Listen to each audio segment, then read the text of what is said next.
everybody. Welcome. Thanks for joining us online.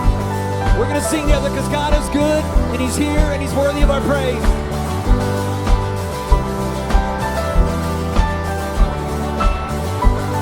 I once was dead in sin, alone and hopeless. A child of wrath, I walked condemned in darkness. But your mercy brought new life, and in your loving kindness raised me up with Christ and made me righteous.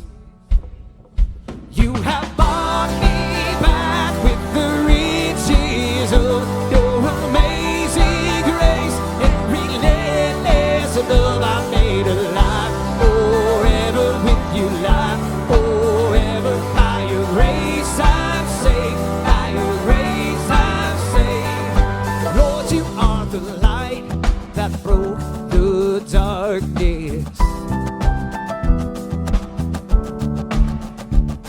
You satisfy my soul when I am heartless.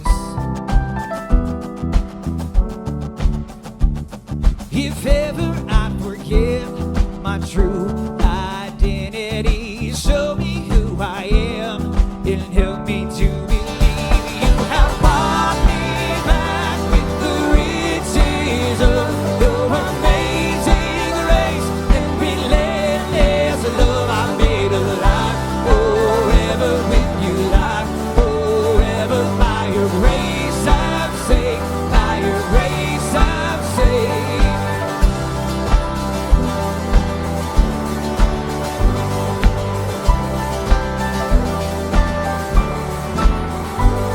My sin has been erased. I'll never be the same. My sin has been erased. I'll never be the same.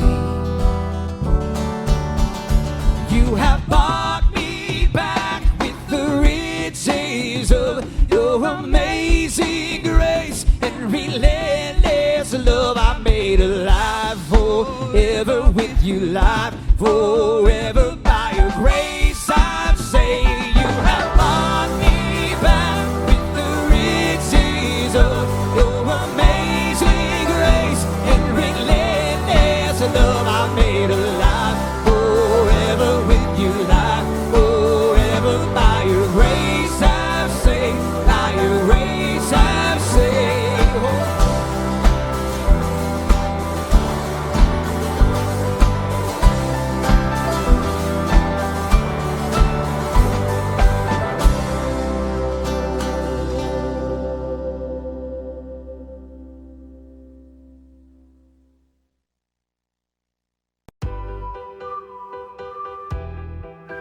Good morning and welcome to Grace Point Online. I hope you're having a wonderful Memorial Day weekend and that you'll take a moment to pause this weekend and thank God for the men and women who have paid the ultimate sacrifice so that we can worship together. I'm Nikki Maloney and I'm here with our lead pastor, Tim Hughes. Good morning, everybody. Thanks so much for joining us. If you're with us for the first time, or the first time in a long time, just want to welcome you. So thanks for joining us. We are going to sing some more songs today. We're going to lean in to some scripture. We're in the last part of a series called The Upside Down Kingdom. And we want everything that happens over the next 60 minutes or so to help you take a step and grow in your relationship with Jesus. That's really what we're all about as a church. So again, thanks for joining us. Just as a reminder, today's message is maybe not so suitable for children. Parents, you might want to find something else for them to do when we get to the sermon portion of our service today. And then we got two really quick things we want to let you know. The first of which is we announced a couple weeks ago that Pastor Matt and Jessica Regier are transitioning out of full-time ministry here at the church. And we just want to give you an opportunity to not to say goodbye because they're not going anywhere, but to say thank you to them.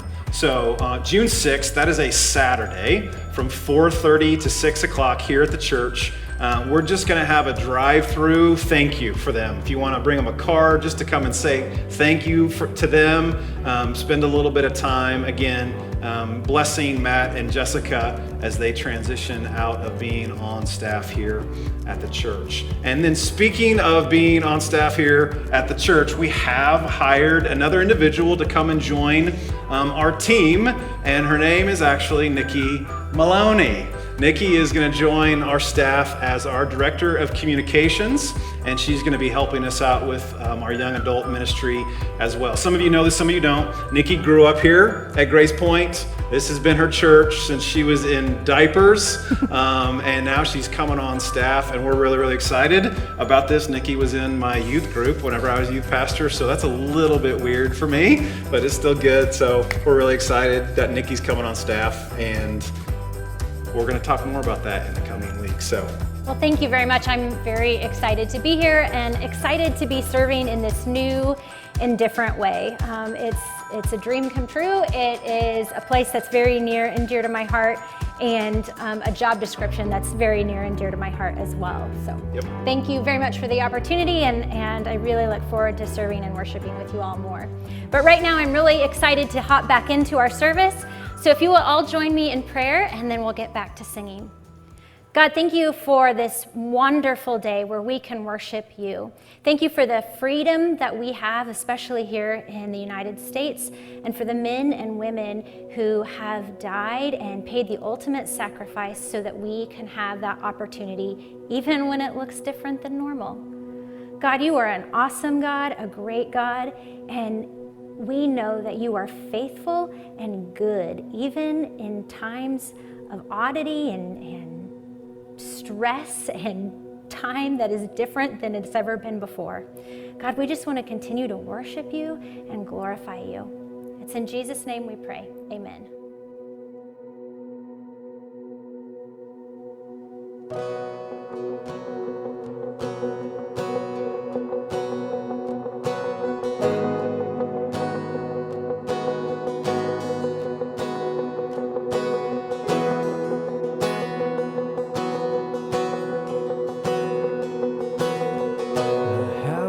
Confidence because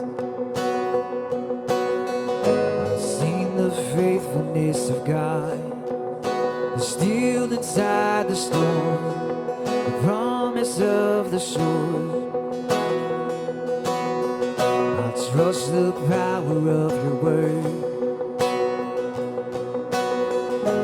enough to seek your kingdom first, beyond the barren place, beyond the ocean waves.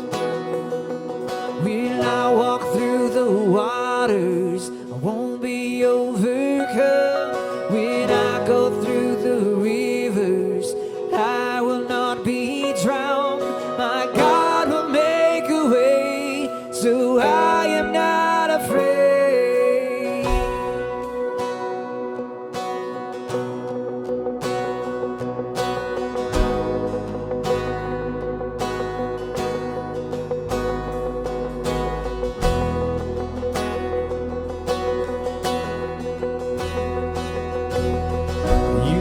The promises you made, there isn't one that is delayed, so I will not lose heart. Here I will lift my arms. We'll start to sing into the night. My praise will call the sun to rise, declare the battle won, declare that it is done. When I walk through the waters, I won't be overcome.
came along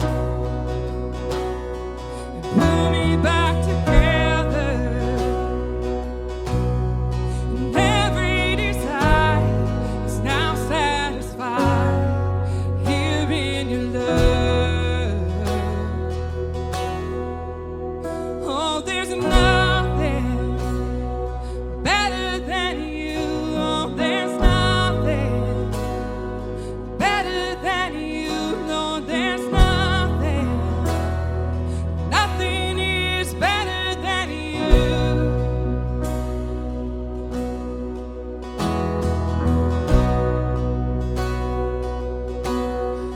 I'm not afraid to show you my weakness, my failures and flaws. Lord, you've seen them all.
to worshiping us. Speak to us through your word, and we will give you praise and glory and honor. In Jesus' name, amen. Amen. Thank you for worshiping with us today.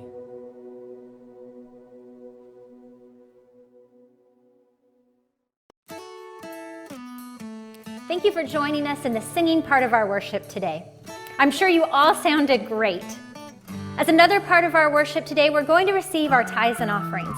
If you're a member or a regular attender, or you call Grace Point your home, this is for you. There are 3 simple ways that you can give. First, you can mail a check to Grace Point at 5400 Southwest Huntoon. Second, you can give online at gracepointtopeka.org. Just scroll to the bottom of our homepage and the give option will be on the right-hand side. Third, you can download the Church Center app and follow the prompts to give there. With both of our electronic options, they are safe and secure, and you can set up one-time or recurring gifts. Thank you so much for your generosity. We couldn't do this without you.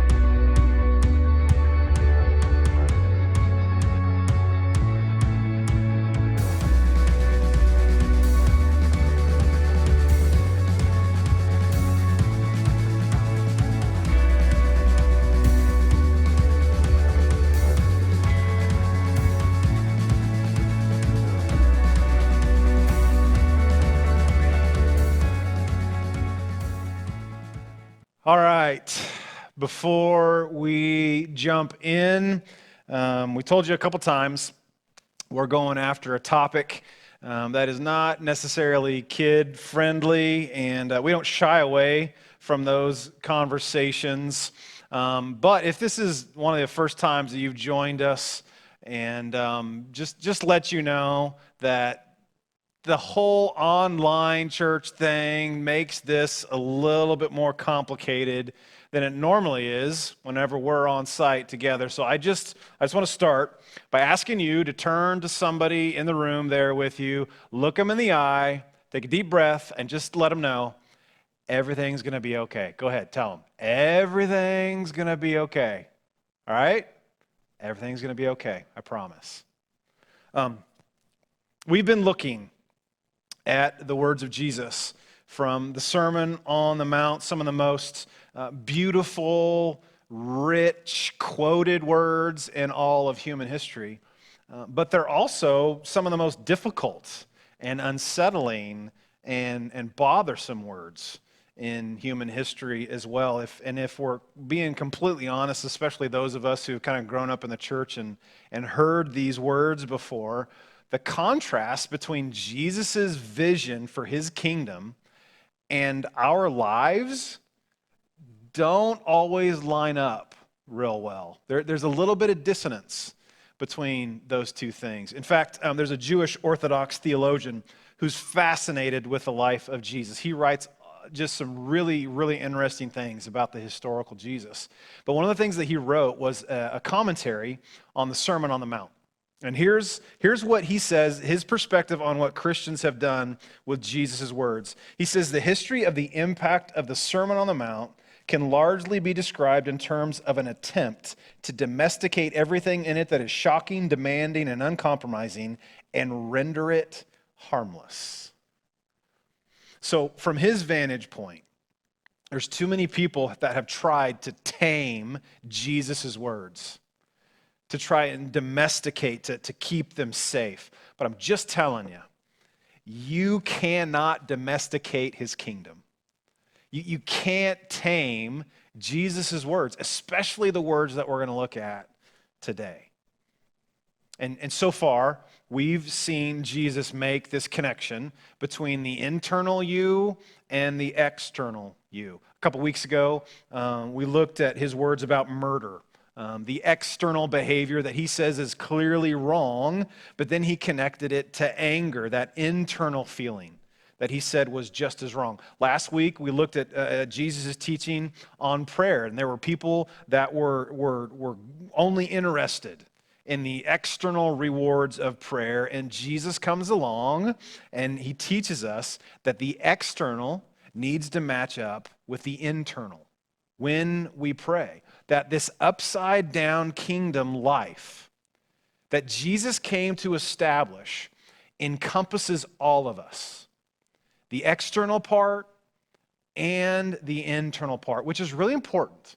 I think it's really important for us to understand this because sometimes we like to confine Christianity to performance, to ritual, to managing our behavior. And then on the other side of that coin is people who will talk about just inviting or just having Jesus come into your heart. And it's this internal thing. And it's as long as you believe the right things, as long as you mentally think about the right things, it doesn't really matter how you live.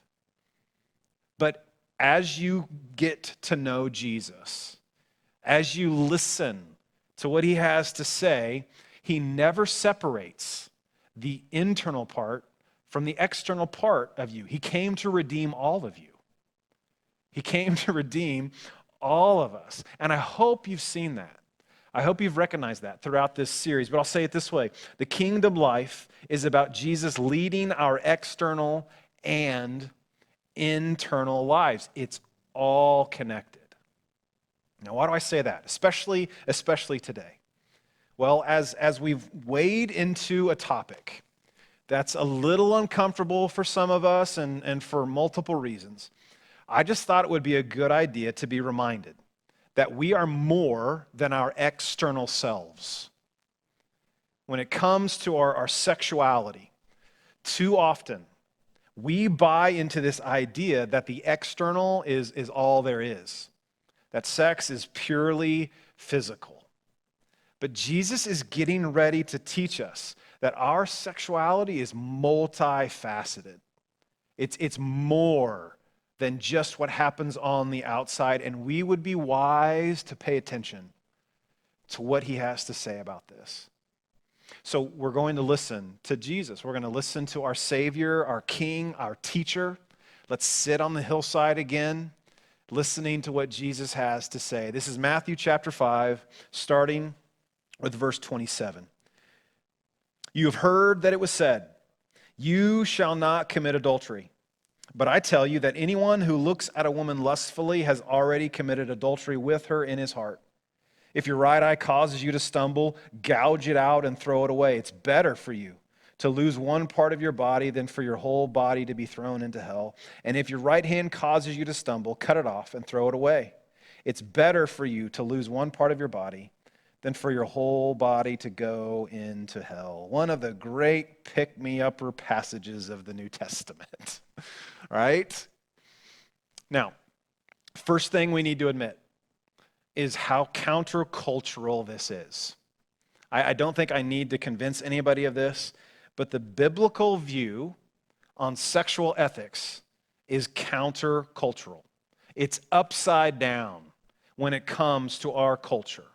And as we go through this, some of you might need to hold on to your eyeballs as we look at this because they might roll so hard they'll fall out. It's so countercultural. We just need to admit that. But we also need to admit that the people of God have always been called to be countercultural. This isn't just in our day and age. In ancient Israel, when the rest of the nations were abusing children in the name of worship, they were trafficking young women into cultic temple prostitution. The people of Israel said, everybody else is doing it, can't we? And God said, no, because I'm calling you to something different. I'm calling you to something better.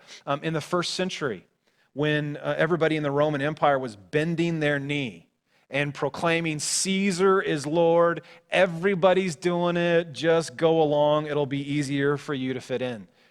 It was Jesus' followers who came along and said, no, Jesus is Lord.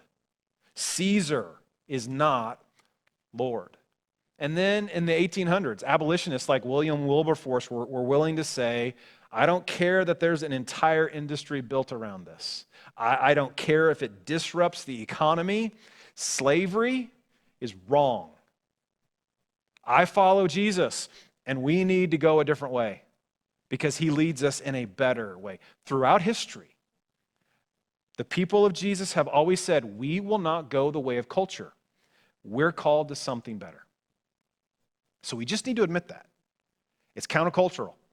And this is what we've been called to as Jesus followers. So let's look again at what Jesus has to say. Verse 27, you have heard that it was said, you shall not commit adultery. But I tell you that anyone who looks at a woman lustfully has already committed adultery with her in his heart. Now, in the ancient world, there were men winking at each other when it came to this kind of behavior.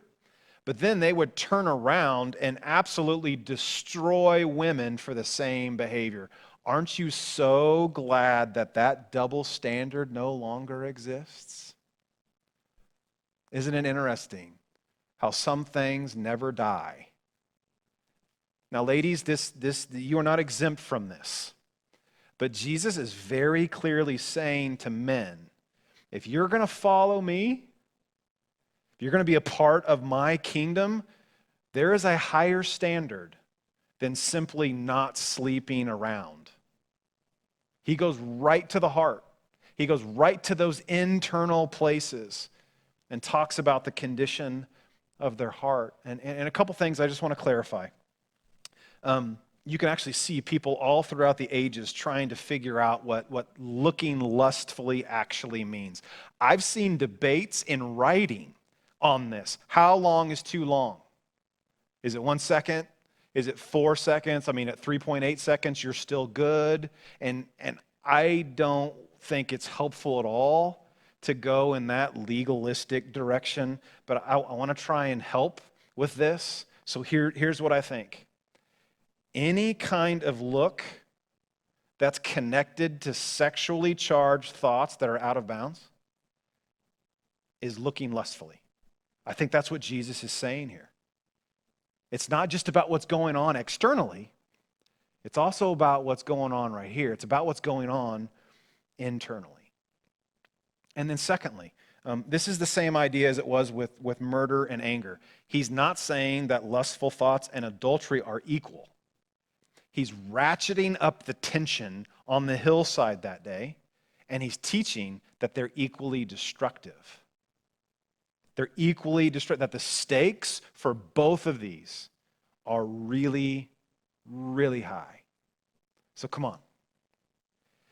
If you're in a marriage right now where the passion is gone, and you've reconnected, or you're entertaining thoughts of someone else, a person that you used to date, your first love, maybe you bumped into them at a reunion, you reconnected on social media, maybe you're flirting with a coworker, maybe you're hitting websites that are taking you into darker and darker places, and you're telling yourself that you haven't done anything yet. According to Jesus, you have. And maybe you haven't done any of that, but there's that one person who's too prominent in your thoughts, and it's not just messing with your head, it's starting to mess with your heart. You're flirting with that thought instead of fleeing from that thought. That's what Jesus is talking about. And some of you are thinking, that's why I don't listen to preachers when it comes to sexual ethics, because you just indicted everybody, Pastor Uptight McJudgy Pants. And listen, I get it. I do. Simply telling someone that they're wrong, even if it is biblical, isn't necessarily helpful. And it would be really easy. It would be very easy, because none of you are in the room here with me. It would be really easy for me to get out a sledgehammer and just start beating people over the head with truth. And so what I want to do for the rest of the time, I want to show you the reason that Jesus gives us these parameters in a way that's not just truthful, but in a way that's also helpful. Because I promise you, Jesus has invited us into a life that includes our internal and external wholeness. He's invited us. He wants something for us that's better than some of the things that we're being sold. So, how about a little anatomy? Okay, not that kind, I promise. It's not that kind. There is a hormone that works as a neurotransmitter. It's called oxytocin. It's essential in healthy sexual contact, but it's really a bonding chemical. It's primarily found in women, and particularly in women who've just had babies. When a newborn baby and a mama touch skin to skin, there's this profound bonding that takes place inside of her and inside of the baby. It causes them to go, I need you. This is my girl, this is my boy, and this is my mom. It's an amazing chemical thing. Well, the same thing happens in sexual contact. Oxytocin is released to the point where she starts to feel he's mine, not in a weird possessive way, but in a I need more of him. I belong to him.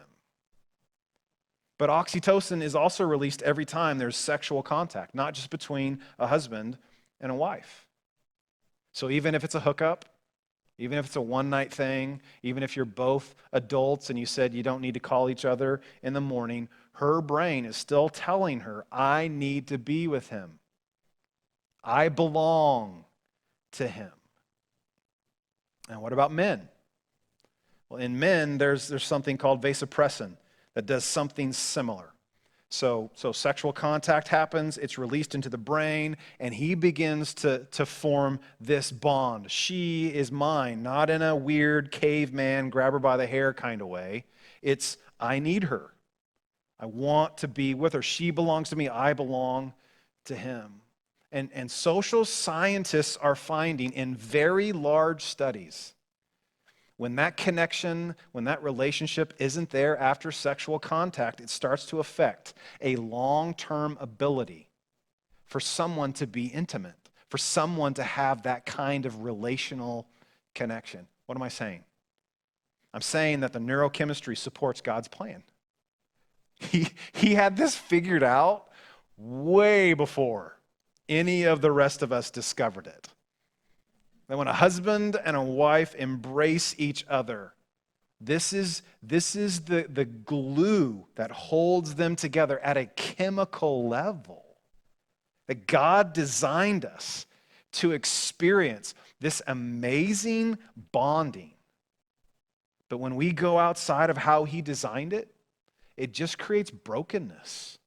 It creates an ache. It leaves emotional and sexual, I'd go so far as to say spiritual scars. There's a Washington Post journalist by the name of Laura Sessions Stepp who wrote a book called Unhooked: How Young Women Pursue Sex, Delay Love, and Lose It Both. And she's not a Jesus follower. She just did a bunch of research for her book with a whole bunch of young women. And here's a quote from her book that sums up her research. She says, a girl can tuck a Trojan in her purse on Saturday night, but there is no such device to protect her heart. And I don't think this is a gender thing. I think this is a human thing. That we are created for so much more than our culture is selling us. This gift is so powerful, it's so vulnerable, it's so good that God says, protect it.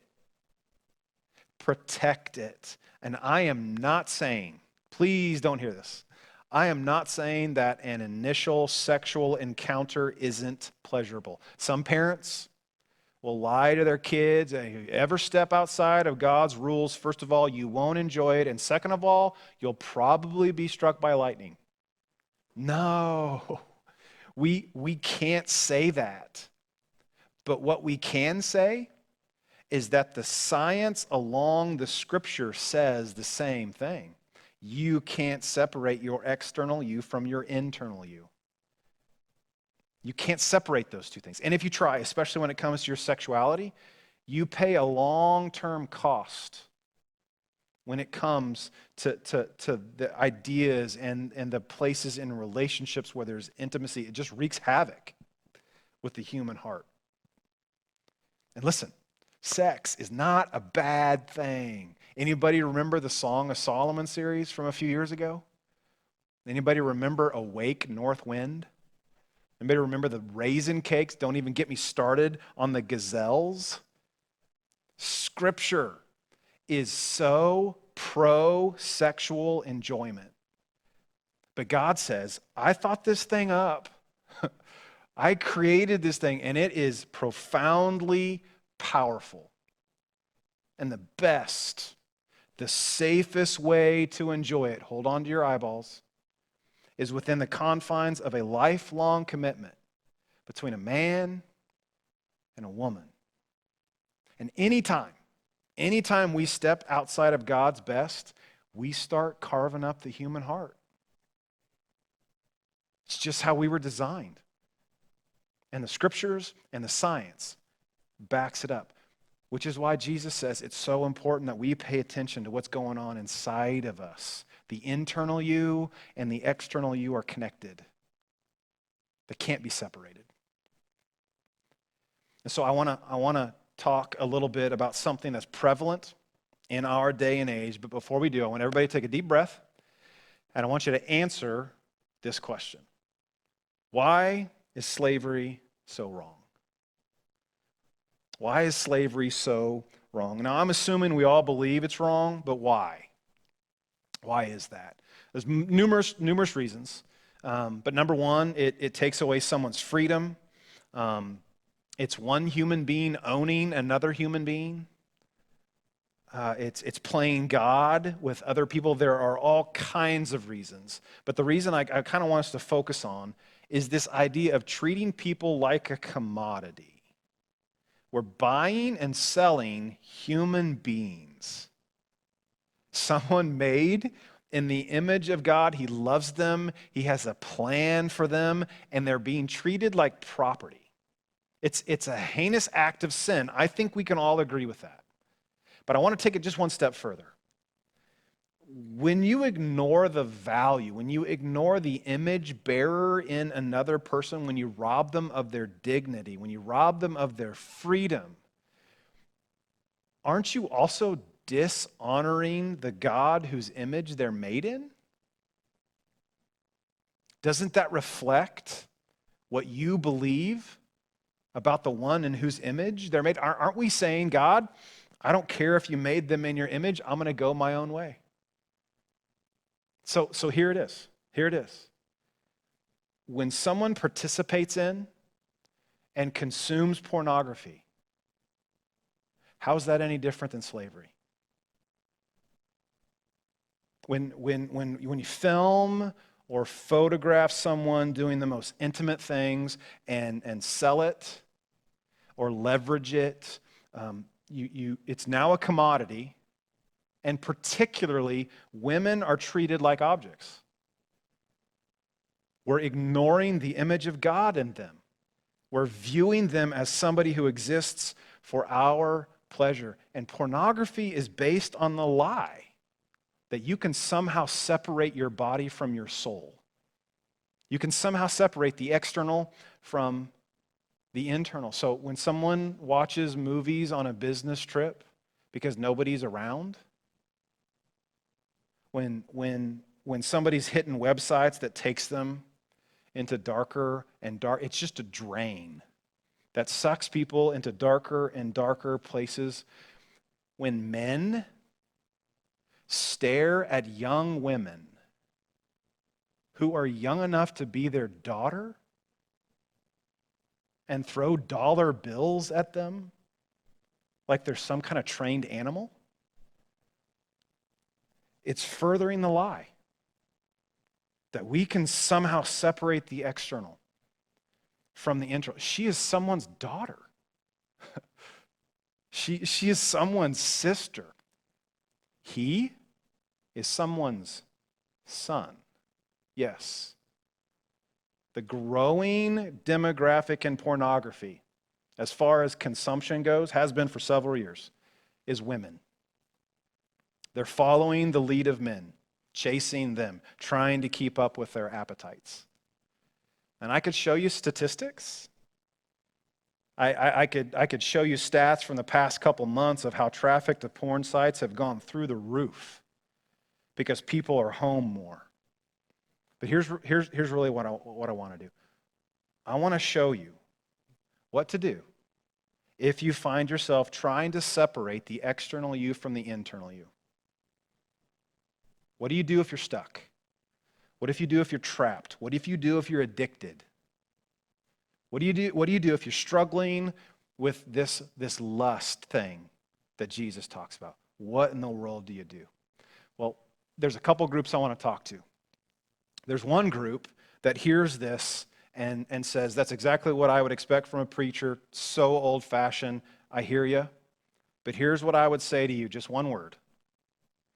Remember. Remember, just remember this. Because one day you're going to wake up either at the bottom or the top of the heap. You'll wake up at the bottom where life is a mess. You'll wonder why things haven't worked out for you, why you feel so empty, why your life has turned out how it has, and hopefully, maybe you'll remember something that we've talked about today. Or maybe you'll wake up at the top of the heap. You'll have more money, you'll have more stuff, you'll have more sex, you'll have more of everything a person could want, but inside you'll feel empty. You won't be able to connect. You can't quite squeeze out of people the intimacy you long for. And maybe, just maybe, you'll remember something we talked about today. Maybe you'll remember Jesus, who loves you. That he said 2,000 years ago, time out. This is more than physical. This is going to affect you in the innermost parts of your being. This is about the internal and external self being whole. So some of you need to remember. For others, maybe you're thinking, I don't need you to convince me, Tim. I know that this has created issues inside of me, but what do? Your word starts with R2. It's a big Bible word. Repent. It's repent. Repent means run away, flee, turn around and go the opposite direction. You need to repent of your sexual sin. And again, I don't think you need me to inform you of that, but maybe you just need a nudge. Maybe you just need a nudge to turn around and go the other direction. See, because at the beginning of this, you were tempted to turn this off and move about your day, and you didn't. You stayed. You hung with it. And for you, the word is repent. Repent means you make some big lifestyle changes. And maybe it means you get rid of internet at home. Maybe it means you quit going to certain places. Maybe it means you erase certain phone numbers or find a different group of friends. Maybe you need to find an addiction recovery group or seek professional counseling. If we can help you with that, we would love to help you with that. Most people need outside help for themselves to get going the other direction. That's why Jesus says, if your right eye causes you to sin, gouge it out. If your right hand causes you to sin, cut it off. Did he mean that literally? No, he didn't. He meant you need to take this seriously. Repent means you make drastic changes now instead of facing drastic consequences later. And why do they need to be drastic?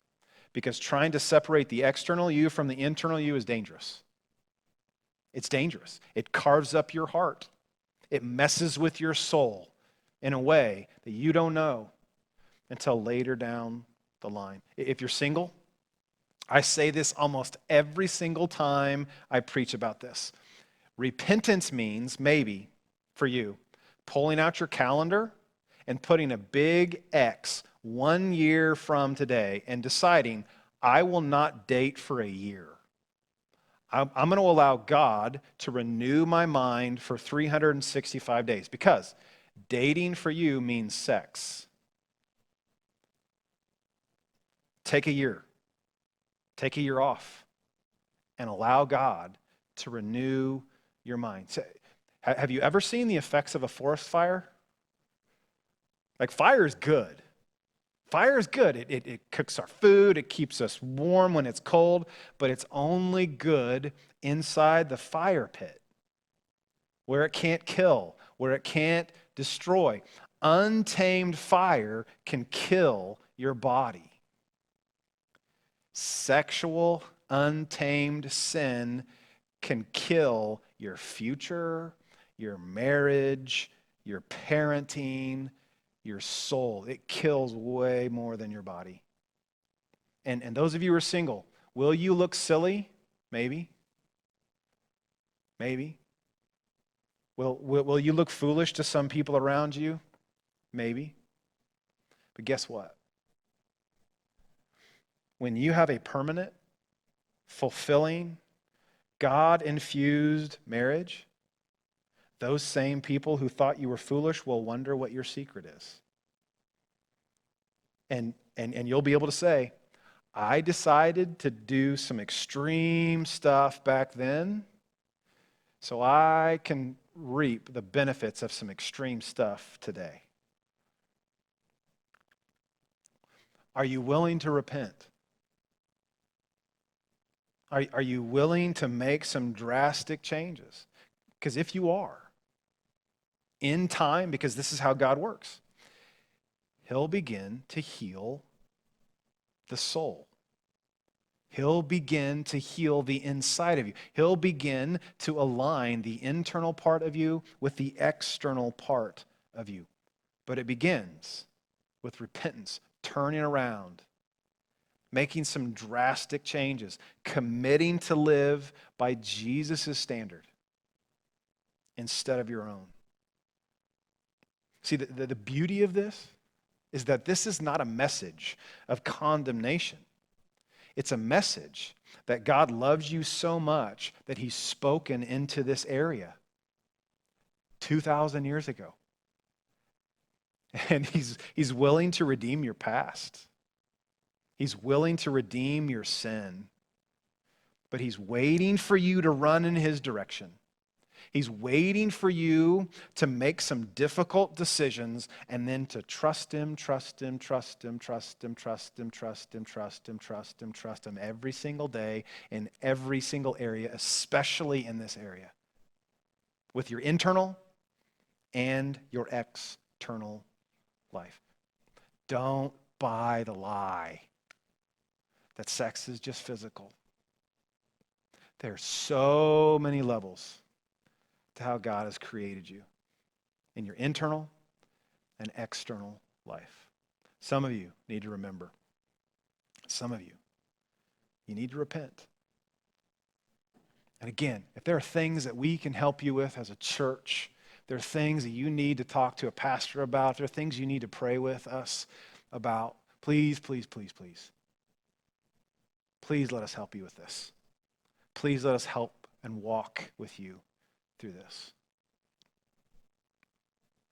Let's pray. Heavenly Father, would you please give us the wisdom to know what to do with what you've just said to us? And God, as I've prayed many, many times in the past, I just pray for this generation of Jesus followers. This generation of teenagers and college students and single adults and married adults, would you please raise up a generation of people that trust you with this area of their life in spite of what our culture says. And God, that would bring hope and life and a freshness to our country, maybe even our world. God, thank you for your love. Thank you for your grace. Thank you for your forgiveness. It's in Jesus' name I pray all these things. Amen. Thank you, Tim, for that challenging message. And thank you for joining us. We're so glad that you were able to be with us. If this is your first time checking out Grace Point or you're fairly new here, we'd love to connect with you. Head over to our website, gracepointtopeka.org, and fill out our connection card. You can find it on the bottom left-hand side of our homepage. Well, that's it for me. I hope you have a wonderful and safe rest of your Memorial weekend. Join us right here next week as we start a brand new series.